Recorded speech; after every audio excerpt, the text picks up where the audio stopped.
30 টাকা না বলে এক প্লেট। ঠিক এভাবেই বোনটি তার কাস্টমারদেরকে ফুচকা সার্ভ করছে। Welcome to my another travelling video. So আজকে আমি চলে আসছি গাজীপুর, আর এটি হচ্ছে গাজীপুর চৌরাস্তার ফ্লাইওভারের নিচে। আর এখানে এসে আমি একটি নতুন অভিজ্ঞতা পেয়েছি।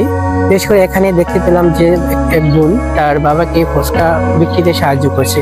সমাজের রক্তচক্ষুকে অপেক্ষা করে রাস্তার পাশে এসে তার বাবাকে ফুচকা বিক্রিতে সাহায্য করা, এই সাহসটা এই বোনের মাঝে যে প্রতিফলিত হয়েছে। এই বোনটি তার নতুন কিছু আইডিয়া এবং টেকনিক নিয়ে তার ব্যবসা সম্প্রসারণ করছে। আর এর মধ্যে আমার সবচেয়ে বেশি বেস্ট যেটি মনে হয়েছে যে আমার সামনে যে কিছু পাত্র দেখতে পাচ্ছেন, এখানে কিন্তু বিভিন্ন ধরনের টক রয়েছে, জাল টক, মিষ্টি টক এবং বিভিন্ন ফ্লেভারের টক রয়েছে। আপনার যেটা প্রয়োজন সেটা আপনি নিয়ে কিন্তু এই ফুচকার সাথে খেতে পাচ্ছেন। এই নতুন আইডিয়াগুলো আমাদের নতুন প্রজন্ম কিন্তু তৈরি করতে পারে।